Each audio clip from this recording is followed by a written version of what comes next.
Բոլորիդ ողջունում եմ սիրելիներս ու առաջարկում միասին մածունով գաթա թխել։ Ես ինչպես միշտ բոլոր մանրամասները կներկայացնեմ, առաջին հերթին ձեր հարցի պատասխանը, թե ինչ անել, որ ռելիեֆային նախշերը պահպանվեն, նույնիսկ պատառաքաղի հետքերն են պահպանվում, գաթանախշիչով էլ կարող եք գեղեցիկ դաջել։ Ինչ անել, որպեսզի այն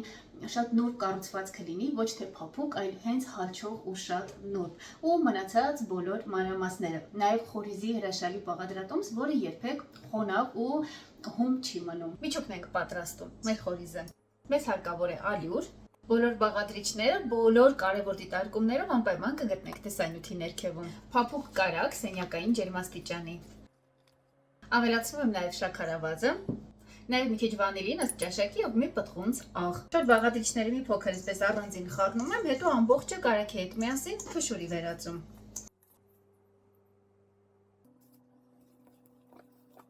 Ուղղակի թույլ վերցնում ու մի տեսակ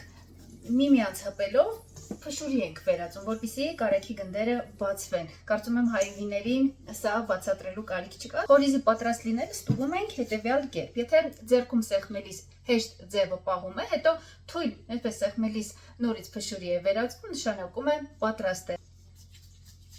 Սկսում ենք խմորը պատրաստել։ Նախ մեզ հարկավոր է 3 բաժակ ալյուր։ Բաժակից ծավալը 250 մլ է։ Մեզ կարող է ևս մի քանի գդալ ալյուր պահանջվել, սա արդեն աշխատելու ընթացքում։ Սա կախված է կարագի որակից, կարագի ջերմաստիճանից, ինչպես նաև սենյակում եղած ջերմաստիճանից։ Այստեղ կավելացնեմ մի լավ պտղունց աղ, մի փոքր վանիլին, իհարկե միջուկում կա, բայց քանի որ խմորի մեջ ձու կա եւ նաև կարագ, լավ կլինի ավելացնել։ Նաև 1 թեյի գդալ փխրեցուցիչ։ Ես ձեզ ընթացքում կբացատրեմ, թե ինչու թթվային բաղադրիչներ պարունակող խմորի մեջ փխրեցուցիչ ավելացրի, չնայած որ ըստ կանոնների հակառակը պետք է լիներ։ 280 գրամ կարագ եմ քերելու, կարող եք նաև մարգարինով փոխարինել, ես կեսը կփոխարինեմ։ Պետք է անպայման սառնարանից լինի, բայց ոչ շատ սառը, այսինքն սառցարան դրված չլինի կամ շատ պինդ չլինի։ Կարելի է ձեռքով էլ տրորել, փշուր պատրաստել, բայց այսպես ավելի արագ է։ Ու նորից փշրանք ենք ստանում։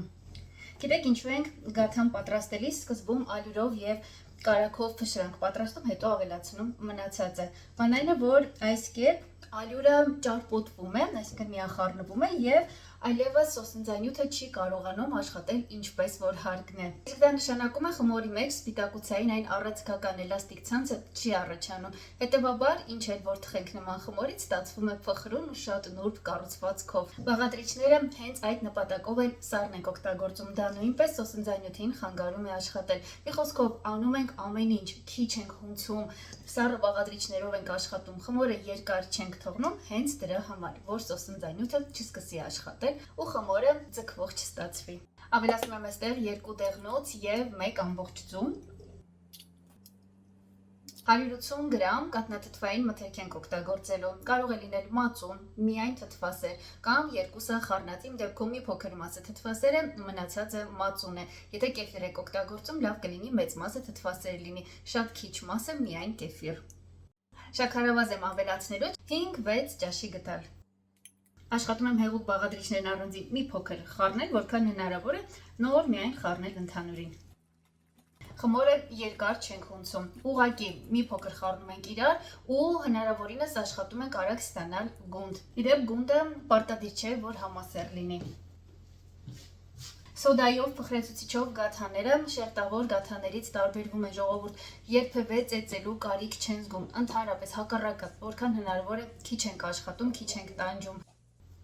Ես նույնիսկ այնքան քիչ աշխատեցի, որ խմորը անհամասեռ է, տեսեք, լիարժեք հարց չէ, սա հերիք է։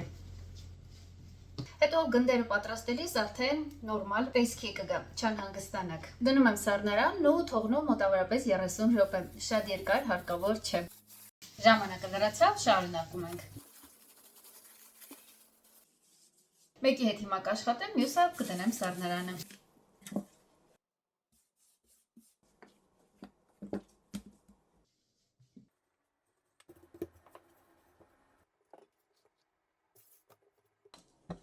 Եզրերը մի փոքր կբարակացնեմ, որ միացման մասը շատ կոպիտ չստացվի։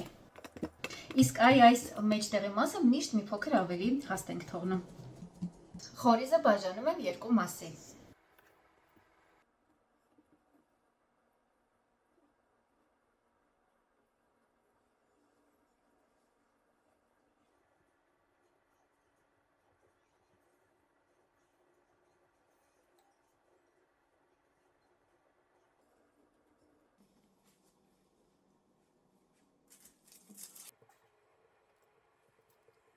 Նրանց համար ում հետաքրքիր են նման մանրամասները, ստացել ենք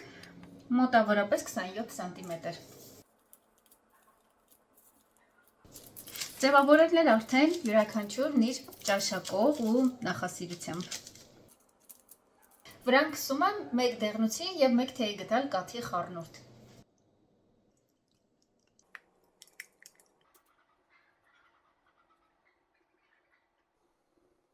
Անպայման վերջում բատառաքաղով ծակծկում եմ, որպեսզի խմորը խորիզից չառանձնանա։ Դեղնուցի ու կաթի խառնուրդը, որ պատրաստեցինք, 1 գաթային է հերիքում, ավելանում է շատ քիչ, երկրորդի համար պետք է նորը պատրաստել, կամ կարող եք ամբողջական ձու կոտրել, մի քիչ կաթ ավելացնել ու կբավականացնի 2 գաթային։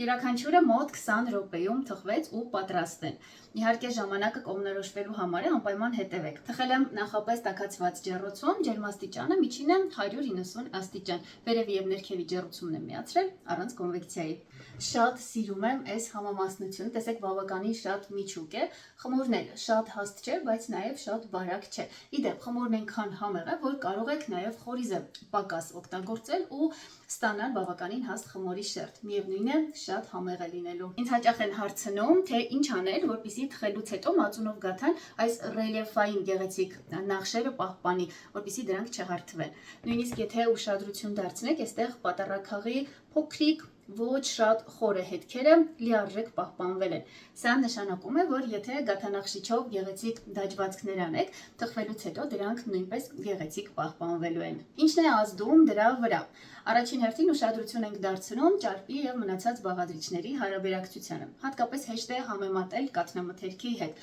Որքան ճարպը ավելի շատ է, այնքան հավանականությունն ավելի բարձր է, որ կստանաք գեղեցիկ նախշեր ու դրանք կպահպանվեն։ Նաև կարևոր է, ինչպես ցուցադրել եմ, բաղադրիչների ջերմաստիճանը։ Խմորի հետ երկար չենք աշխատում, խմորի բաղադրիչներ հետո պատրաստի խմորը երկար սենյակային ջերմաստիճանի չենք թողնում ու հետո ձևավորում ենք արագ, որպեսզի խմորը չտաքանա ու ջեռոց ենք ուղարկում ոչ շատ տաք վիճակում, այսինքն հնարավորինս արագ, որպեսզի չհասցնի տաքանալ։ Այս ամբողջը կարող են մանրուքներ թվալ, բայց իրականում էականորեն ազդում են արդյունքի վրա։ Այստեղ կարող է արդարացի հարց առաջանալ, թե ինչու այն խմորի մեջ, որտեղ կա բավականին թթվային միջավայր, ես ավելացրի փխրեցուցիչ եւ ոչ թե սոդա։ Չնայած որ ըստ կանոնի, ինչպես ես հաճախ կրկնում եմ, որտեղ թթվային բաղադրիչ կա, ավելացնում ենք սոդա, որտեղ թթվայնություն չկա, փխրեցուցիչ է պետք։ Բայց այստեղ խախտեցի կանոնը ու արեցի դա միտումնավոր։ Այս խմորը առանձնահատուկ է, այն շատ չի փխրեցվում, այսինքն ծակոտիներով չի ստացվում, շատ թեթև չպետք է լինի եւ այլն։ Ու հետեւաբար նման խմորի մեջ ինչ էլ ավելացնենք, փխրեցուցիչ թե սոդա, միայն նրա համար է լինելու, որպեսզի չոր ու ձգվող չստացվի։ Հետեւաբար երկուսն էլ կարող եք ավելացնել, բայց ես նախընտրեցի փխրեցուցիչ, որովհետև սառը վիճակում ենք խմորը ուղարկում ջեռոցը, քանի որ ուզում ենք, դուք գիտեք, նուրբ կառուցվածք ստանանք, դրա համար սառն է պետք։ Իսկ սառը սոդայով խմորները ջեռոցում ճաքում են, որպեսզի ճաքեր չստանանք, ու քանի որ երկուսն էլ հանգիստ կարելի է օգտագործել, որը ցանկանանք, ես նախընտրեցի փխրեցուցիչը։ Չնայած որ նույնիսկ ճաքերի դեպքում գաթան միշտ անուշ է ու երբեք խոտան չի համարվում։ Ինչ վերաբերում է համին, նման շաքարի հարաբերակցությամբ շատ քաղցր չի ստացվում, չափավոր է։ Նշեմ նաև, որ մածունով գաթաները նման տեսակի խմորներով երբեք փափուկ չեն ստացվում ու ձգվող չեն լինում, միայն փխրուն կառուցվածքով։ Հատուկ դրա համար սառը պայմաններում աշխատեցինք սառը մթերքով, երկար չղունցեցինք, երկար չթողեցինք խմորը ու սառը վիճակում, բավականին սառը վիճակում թխեցինք։ Ահա եւ վերջ սիրելիներս, հուսով եմ հավանեցիք։ Ձեզ բոլորիդ հաջողություն եմ մաղթում եւ սպասում նոր հանդիպումների։